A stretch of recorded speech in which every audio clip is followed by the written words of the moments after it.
Genesis 1, verse 31 on into the next chapter. God saw everything that he had made, and behold, it was very good in the evening and the morning of the sixth day. Thus the heavens and the earth were finished, and all the host of them. And on the seventh day God ended his work which he had made, and rested on the seventh day from all his work which he had made. And God blessed the seventh day and sanctified it, because that in it he had rested from all his work which he had created and made. Two ideas for this morning. First of all, the good creation. God saw everything that he had made, and behold, it was very good.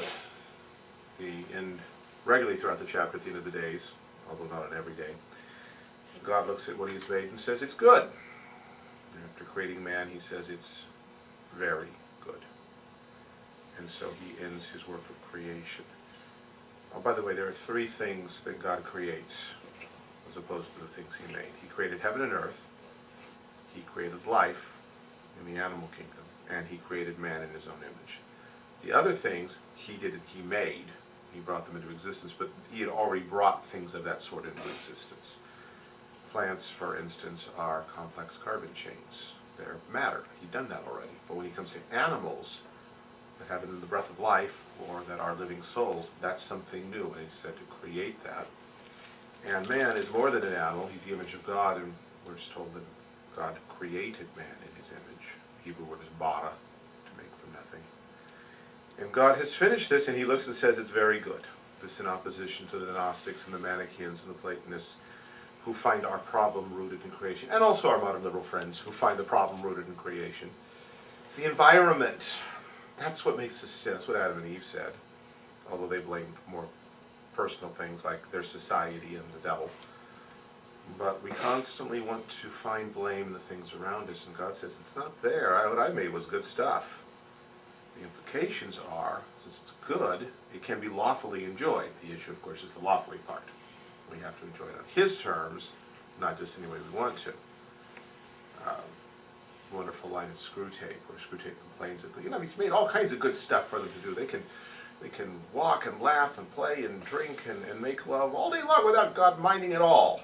He's such a hedonist at heart. Ecclesiastes is full of good things about enjoying the good creation.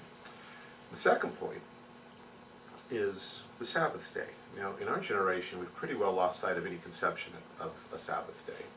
And certainly the New Testament's Lord Day is different. And different denominations and theologians argue as to what the differences are. At the very least, we need to see that God sanctified the day. That is, he set it apart and he blessed it.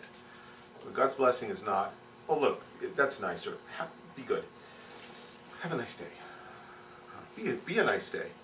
It's a little more powerful than a wish. It's a command. It's an empowering. God did something to that day so that it would be a blessing to his people, and therefore they were to enter into it. It's not a random choice. The Jews didn't one day say, we need to worship God. What would be a good day we could do this? Let alone did the church do that. The Sabbath is a creation ordinance. And when Moses recommands it at Mount Sinai, when God recommands it, it's because the Lord made heaven and earth in 6 days and rested the Sabbath. There's the pattern, and there's the reason. And so our Seventh-day Adventist friends say, well then, why have you changed it? Why did the church change it? The church didn't change it. Jesus changed it when he rose from the dead. But we need to understand that the only thing that can undo a creation ordinance is a new creation ordinance. It's that ingrained into the way the world works. So it's not simply a matter of convenience. God really did set a day apart. In the Old Covenant, it was the seventh day. In the New Covenant, it's the first day. Notice it's the Lord's day, not the Lord's morning or the Lord's 45 minutes. And when we orient our lives to seeking God in that day and resting and enjoying the world he's given us, we become more like our Father who worked and rested. And our spiritual life will find deeper soil than it might otherwise have found. Prayer requests and praises.